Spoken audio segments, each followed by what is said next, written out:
Sebuah film berjudul Angling Dharma 2 dalam episode Pemberontakan Batik Madrim. Sebuah film yang menceritakan tentang seorang raja bernama Angling Dharma yang harus menjalani hukuman karena kesalahan yang dia lakukan. Ia harus mengembara untuk menyebarkan kebaikan dan menolong sesama agar kesalahannya diampuni oleh Dewata. Ini adalah Prabu Angling Dharma bersama istri keduanya, Dewi Anggorawati. Dan ini adalah Patih Batik Madrim bersama abdi setianya yang bernama Klungsur, yang setia mendengarkan curhatan sang patih. Karena nasibnya yang belum juga punya pasangan hidup alias jomblo guys. Dikisahkan Prabu Angling Dharma, Raja Malwapati, mendapat perintah untuk melakukan topoh rameh atau berkelana untuk memberantas ketidakadilan, menolong yang lemah dan menegakkan kebenaran. Selain itu, selama berkelana, Prabu Angling Dharma juga harus melakukan panama tanpa asal-usul dan tanpa kedudukan atau jabatan. Ini dilakukan sebagai hukuman karena Angling Dharma tidak menepati janjinya dan meninggalkan istri pertamanya, Dewi Setiawati, agar dia mendapatkan ampunan dari Dewata. Selama Prabu Angling Dharma mengembara, segala urusan kerajaan Malwapati diserahkan kepada Batik Madrim. Tapi Patih Batik Madrim menolak. Dia lebih memilih menemani Prabu Angling Dharma dalam perjalanannya.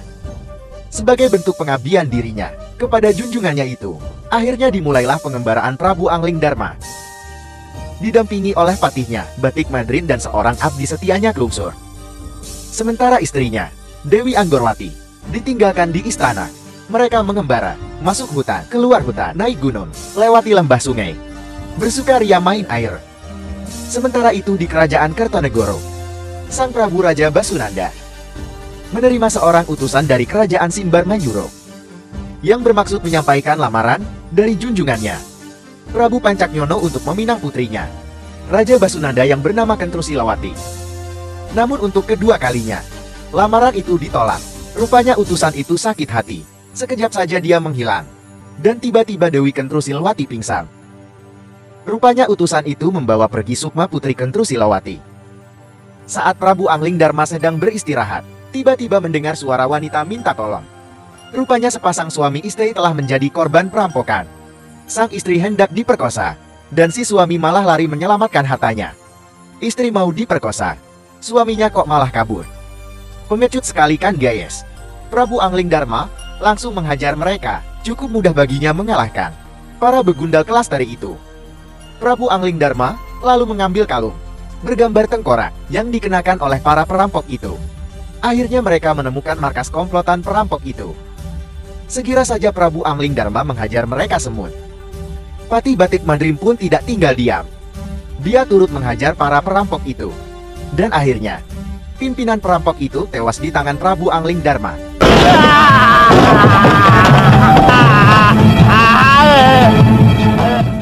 Sementara itu di kerajaan Kertonegoro, Dewi Kentrusilawati masih terbaring seperti orang tidur. Raja Basunanda berkata, Anda sudah mencoba berbagai macam cara untuk mengobati putrinya. Orang-orang sakti yang datang untuk menolongnya tidak mampu membawa pulang Sukma putrinya. Malahan nasib mereka berakhir dengan kematian. Kemudian Raja Basunanda mengadakan sayembara. Siapa saja yang bisa mengobati dan membawa kembali Sukma putrinya. Jika laki-laki akan dinikahkan dengan putrinya, dan jika perempuan akan dijadikan anak angkat Raja Basunanda. Kemudian disebarlah sayembara itu ke pelosok negeri dengan burung merpati. Maklum saat itu belum ada WhatsApp, apalagi medsos guys. Singkat cerita, salah satu merpati yang membawa lembaran sayembara itu secara tak sengaja terkena lemparan batu Batik Madrim dan menjatuhkan lembaran sayembara itu. Batik Madrim yang membaca isi sayembara berkata kepada Klungsur, inilah saatnya dia mendapatkan pendamping hidup yang selama ini dia idam-idamkan, menjadi menantu seorang Raja Kertonegoro, Prabu Basunanda. Inilah saatnya aku punya pendamping hidup. Jika aku bisa memenangkannya, akan menjadi menantunya Prabu Basunanda. Mereka pun akhirnya menuju ke istana kerajaan Kertonegoro untuk mengikuti sayembara. Patih Batik Madrim yang sangat ingin mendapatkan pendamping hidup meminta izin kepada Prabu Angling Dharma yang sudah bersiap-siap agar dia saja yang menyelamatkan Putri Kentrusilawati. Biar oleh saya saja, Dinda Prabu. Mohon restu dan pamit. Dengan harapan nantinya dia bisa menikahi Putri Kentrusilawati itu. Sekejap saja, Sukma Patih Batik Madrim sudah berada di sebuah tempat seperti Gua Geis. Dia langsung mendapat serangan dari makhluk-makhluk penjaga tempat itu. Beberapa benda-benda aneh pun terbang menyerang Batik Madrim. Namun sebagai seorang patih, ilmu kanuragan Batik Madrim cukup mumpuni guys. Sampai akhirnya dia terjatuh di antara dinding yang terus menghimpitnya. Sementara Prabu Angling Dharma yang melihat tubuh patihnya mengeluarkan darah. Tanpa khawatir, dia segera meninggalkan raganya untuk membantu patih Batik Madrim. Tak lama kemudian, Batik Madrim berhasil lolos dari himpitan dinding itu. Dia terkejut dengan kehadiran Sukma Prabu Angling Dharma. Batik Madrim melihat Sukma Dewi Kentrusilawati yang terbaring mengambang di udara. Segera saja dia menghampirinya. Tiba-tiba sebuah tombak terbang ke arahnya. Beruntung Batik Madrim menyadarinya dan segera menghindar. Kemudian disusul makhluk-makhluk hitam menyerangnya. Batik Madrim langsung menghajar mereka. Selesai menghajar makhluk-makhluk itu, Batik Madrim bermaksud menolong Dewi Kentrusilawati. Namun dia terkejut. Ternyata Sukma wanita itu sudah tidak ada. Rupanya dia kalah cepat dengan Prabu Angling Dharma yang lebih dulu membawanya. Batik Madrim tampak kecewa dan sakit. Sakitnya tuh di sini mas bro. Batik Madrim yang sangat berharap mendapatkan seorang pendamping hidup, lagi-lagi harus mengalah kepada junjungannya. Saat Sukmapati itu kembali ke raganya, dia melihat Prabu Angling Dharma sudah berada di dekat Dewi Kentrusilawati. Dan akhirnya wanita itu pun terbangun dari tidur panjangnya. Dan pada akhirnya, Patih Batik Madrim menikah dengan Dewi Kentrusilawati. Ia memiliki pendamping hidup, seorang putri dari Kertonegoro, anak Prabu Basunanda. Tapi itu cuman hayalan guys. Kasihan nasibmu mas bro. Prabu Angling Dharma yang sudah memiliki 2 orang istri itu akhirnya menikah lagi dengan Dewi Kentrusilawati. Prabu Basunanda dan semua pejabat kerajaan pun senang dengan pernikahan mereka. Kecuali sang Patih Batik Madrim yang tampak sedih dan kecewa karena gagal lagi memiliki pendamping hidup. Dan ini adalah Prabu Pancaknyono, penguasa kerajaan Simbar Manyuro. Dan ini adalah Sekar Mayit, pengikut setianya. Dia ditugaskan Prabu Pancaknyono untuk mengikuti gerak-gerik Prabu Angling Dharma dan Putri Kentrusilawati. Dewi Kentrusilawati yang sudah menjadi istri sahnya Prabu Angling Dharma akhirnya mengikuti pengembaraan suaminya bersama Patih Batik Madrim dan 2 pengawal istana. Saat mereka istirahat, Prabu Angling Dharma melihat seseorang sedang mengawasinya. Raja itu memerintahkan patihnya untuk menjaga raganya selama Sukmanya mengejar orang itu. Karena kesal, akhirnya Dewi Kentrusilawati memutuskan untuk kembali ke istananya. Sementara Sukma Prabu Angling Dharma masih mengejar orang itu, yang ternyata adalah Sekar Mayit. Akhirnya, mereka bertarung. Sekar Mayit yang sudah mulai terdesak mengeluarkan senjata andalannya, menyerang Raja Malwapati itu dengan beringas. Akhirnya Sekar Mayit tewas oleh senjatanya sendiri. Sementara itu, Batik Madrim yang sedang menjaga raga Prabu Angling Dharma mendapatkan bisikan yang menghasut dia untuk masuk ke raga Angling Dharma, agar apa yang dia inginkan bisa tercapai, bersanding dengan Dewi Kentrusilawati dan Dewi Anggurawati. Patih itu menolak dan coba untuk bertahan dari bisikan itu.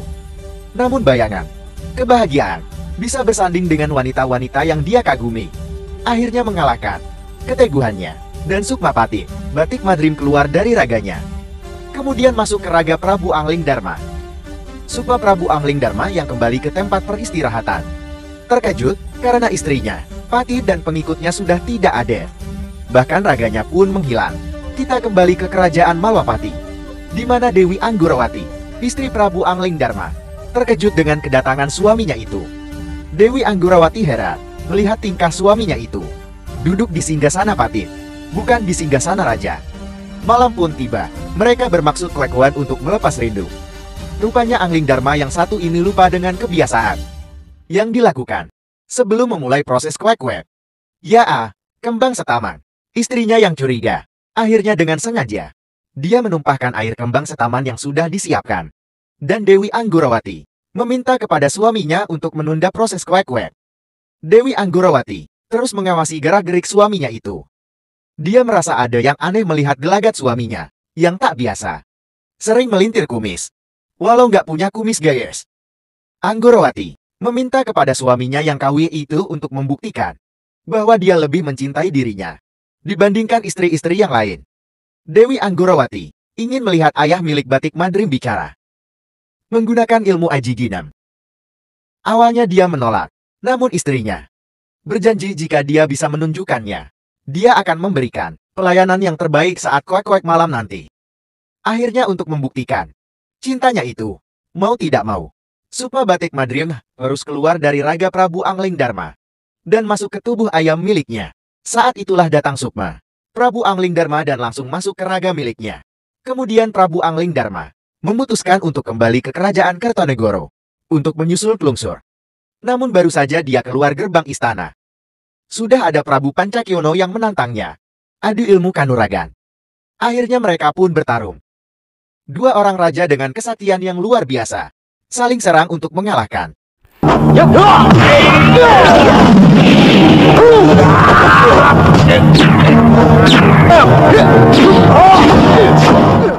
Prabu Pancakyono rupanya memiliki kesaktian yang luar biasa, mengikat Prabu Angling Dharma hingga tak berdaya.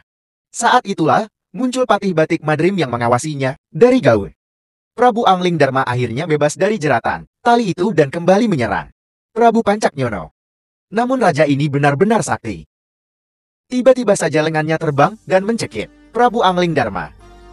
Raja Simbarmanyuro itu terus menghajar Prabu Angling Dharma, dan tangannya terus mencekik Raja Malwapati itu hingga mengeluarkan darah.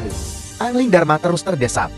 Saat dia ingin mengeluarkan ajian pamungkasnya, Batik Madrim yang melihatnya tahu junjungannya itu akan menggunakan ajian pelebur sukma.